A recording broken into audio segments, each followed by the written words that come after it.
So some of you may be aware that there's a pretty active modding scene when it comes to Zelda 64 these days, especially with the decompilation and modding tools all available for anybody to use. It's pretty inspiring, seeing people's creativity on display along with their hard work.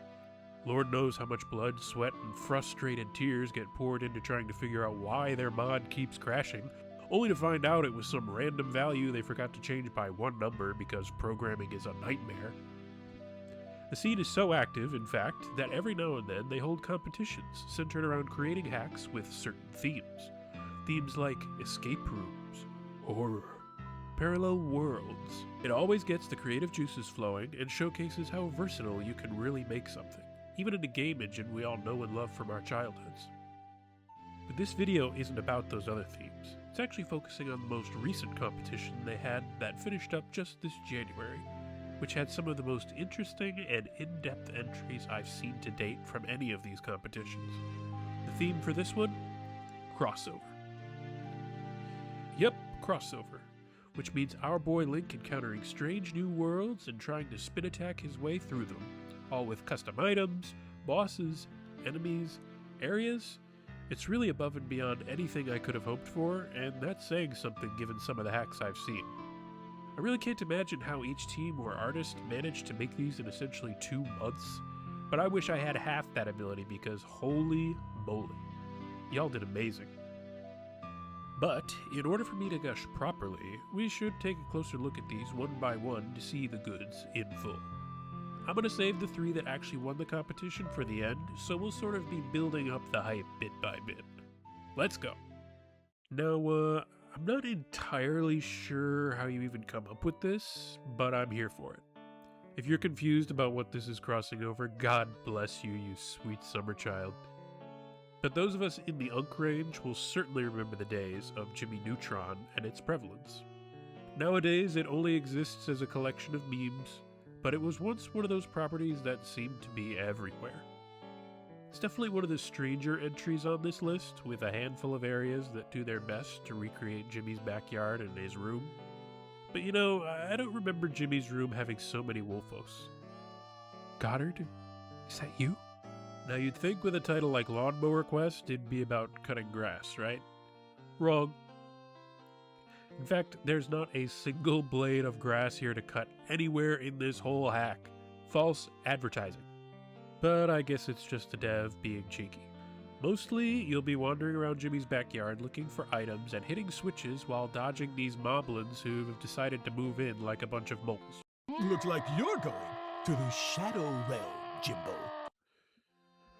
Really, it feels like the guy who made this had lots of big ideas and probably didn't have enough time to execute them by the deadline, and the hack itself can be beaten in under a half hour.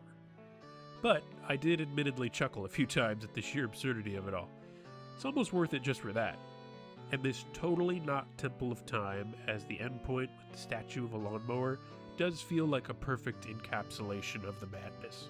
TLDR, could use some more time in the oven. On to the next. Now this one is definitely getting a bit more substantive.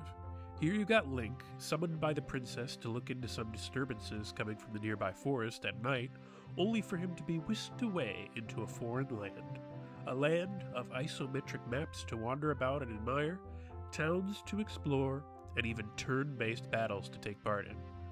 I have to admit, I haven't played much GoldenSun to know how much of this is accurate, but you can practically feel the love for the series rolling off this one in every single decision made. The puzzles are delightfully obtuse. The battle animations are fast and satisfying. The NPCs are quirky. It almost feels like a proper proof of concept for a whole adventure in and of itself. There's even lots of areas that are blocked off with a promise of them being added in future updates, so maybe there's hope after all. Obviously, it's not a very long adventure, maybe an hour or less, but I have to say it was one of the entries that really made me stop and think of what this engine and what these devs are really capable of. I mean, I didn't even think you could do turn-based combat in Ocarina, but here we are. And that map? I wanted there to be so much more to explore, and I felt a pang when I realized I'd reached the end. But they did also include some of the cut areas to fool around in after you beat it. If anything, I think this one deserves some special recognition just for the vision. On to the next. A ZeldaRune boss? in my Zelda game? Yep, it's essentially ZeldaRune at this point, which is fine by me. This one is entirely contained in a single boss fight. There's no other areas to explore or items to grab, it's just Link versus the Titan in a knockdown drag-out special. Hero versus Eldritch existential being. So, you know, another Tuesday for Link. Now, I went into this having not played ZeldaRune, so I didn't really know anything about the source material beyond this initial introduction. All I know is that this boss is incredibly cool to fight, as it sort of edges close to you, destroying the platforms beneath it as it goes, waiting for you to gather up enough magic from the little Tektites to actually strike back. And then, after you finally do hit it, he starts shooting off these little weird eyeball projectiles all over the place. It's imposing, intimidating, and extremely well modeled. It even has this little face shield that disappears when you hit it with a light arrow. So cool. It's the little things, you know? I love the way this thing is animated. It almost looks like a mixture of solid and liquid, like some weird primordial ooze. Oh, and the music absolutely slaps, but even I knew that much as a complete plebeian. Frankly, my only complaint is that it's only one boss fight. Want more, damn it. You can't leave me hanging. But now that Rover is dipping his feet from Mario hacks into Zelda hacks, I foresee a lot of cool stuff like this into the future. Or, you know, I hope so. Alright, enough goofing around. On to the top 3. So part of why I didn't make this video sooner is because, frankly, I didn't want to spoil this specific ROM hack. Part of me feels like I shouldn't even be showing this because it deserves to be seen blind, but I can't simply ignore it either, so here we go. Princess Peach Booba. Now I know what you're thinking, isn't this a Zelda ROM hack? Why is Princess Peach even here? Why is she so stacked? Have all those super mushrooms gone to the wrong place? Well, you see, our man Barjack decided to go big brain mode on this one, crossing over the world of the 1993 Super Mario Bros. Movie with the world of Zelda. In fact, the whole plot of this hack is that Mario must rescue Princess Peach from the horrible King Koopa, who has cruelly kidnapped her. Yes, really. We play as the intrepid plumber as he platforms his way across many unique areas in search of the legendary Triforce so he can rescue her. Because he needs that, I guess. And yes, this really is primarily about platforming. Now you might wonder how that's possible, given that Link's moveset doesn't really do much in terms of platforming. But we're not playing as Link, are we? You can jump, you can side somersault, you can wall jump, it's all here. And it's janky, and it's difficult, but it's here, damn it. I even learned later that you can long jump and ground pound too, which, yeah, I wish I'd have known that way earlier because it would have made the things a lot easier. Now let me just say this, folks, this one is hard. I mean, it is like Kaizo levels of ridiculous with some of these jumps, to the point where I was using save states like my life depended on it. Because it did.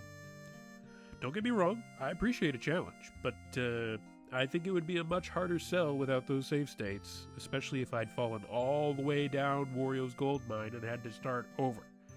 Which reminds me, this one is actually pretty long. There's 4 or 5 levels to go through, with plenty of challenges and even some custom enemies to fight.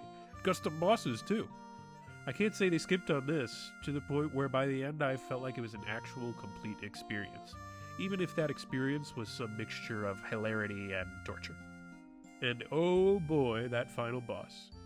I don't know what I was expecting, but Canon Koopa was definitely not it. Never change, Barjack. Never change. Everybody loves Sonic, right? Of course they do. Even Link does. So much so that they even have to team up. The premise on this one is pretty simple, with Eggman dropping South Island through a portal and right into Hyrule. But it lets you jump right into things and enjoy the short but sweet experience that the creator has in store. There's lots to like here, from the cool custom robotic enemy guys, to the whole aesthetic, to the cool puzzles that the creator managed to work around their main gimmick. What is the main gimmick? Why, it's Sonic, of course. Because what else could it be?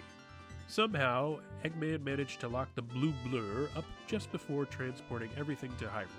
So Link does him a favor and gets him out. In exchange, Sonic decides to team up with the hero of Hyrule and essentially becomes an item for Link to use in solving puzzles and taking out enemies. Do you think it's actually comfy in Link's inventory? Does he have like a pillow in there? Anyway, the devs put a lot of attention to detail when it comes to the physics here, making sure Sonic would roll around at the appropriate angles and speed up just right when hitting those boost pads. He never goes flying off in some random direction or glitches out. It pretty much works exactly like you'd want it to, which is good because I could easily see things devolving even from such a simple concept. You can use Sonic to activate switches or break stuff up that's blocking your way. He's essentially your main tool in tackling all the challenges involved in this hack. And once you can get the hang of how he works, progression really does flow well. By the end, you face down the Eggman himself, of course, but you can only defeat him through the power of friendship and terminal velocity hedgehogs. Frankly, it feels appropriate to bludgeon an old man with a woodland creature. No way! I can't believe this! A well-deserved second place, to be sure. Without further ado, it's time to show off that number 1 spot. What could possibly top all of that? Okay, so this one is wow. I mean, just wow. There's honestly so much to talk about, so I'll do my best not to ramble on and on, but I can't promise that this won't turn into me just singing praises for the rest of the video. Link hops on a certain ship, and when he wakes up, he's in the strange land of Morrowind, a place of odd-looking NPCs and weird god kings trying to take over. So he does what he usually does, and gets to work on saving the land from tyranny. Just from a conceptual standpoint, this feels like a very appropriate crossover, to the point where one of the NPCs just calls him an unusually good-looking Bosmer. Which, you know, accurate. There's a ton to admire here. Mini dungeons full of loot to grab like extra hearts, side quests to undertake from the weirdos in town, and a runtime that can reach up to 4 hours if you're a completionist. It's an amazing achievement for some one-off hack for a competition. Big kudos are due for the devs on this one. And we really have to talk about the enemy variety, because these are not just reskins of normal Ocarina enemies, okay? There's rogues darting around your attacks, ready to shank you like it's prison. There's mages who can hit you with paralysis or fire spells, usually one after the other. There's guys with big two-handed swords that can knock you away even with your shield. And that's not counting the flying enemies, or the fire atronachs, or the zombies, or the archers. It's a real treat to see so much work put into something and have it be fun at the same time. And some of these guys hit hard. I died more than once playing through this baby, and frankly, I wish the original Ocarina had some difficulty like that.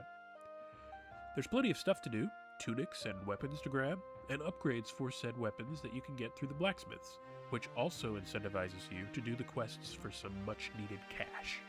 It's a nice little gameplay loop that puts you off from taking out Dagoth for just a little while longer. And when you do finally decide to take him on, holy cannoli. I mean, this is way more than I thought was possible. A real boss fight against the man himself, not to mention the giant statue and god heart powering them both. Hitting the heart to weaken him and then wailing away was far more satisfying than it had any right to be. It's impressive as hell, on an already impressive experience, and a perfect cap to the whole thing. It's no wonder why this one got first place. Sunset Tides, keep doing what you're doing. Whatever it is, it's working. And that, my friends, is where we leave things, at least for now. With the way things are going in the modding scene, don't be surprised if you see more highlight videos like this in the future, since I think a lot of these definitely deserve as much of the spotlight as they can get. Until next time, my name is Caleb for Fuzzbot Gaming, and I'm gonna go fight mud crabs more fearsome than you. Farewell.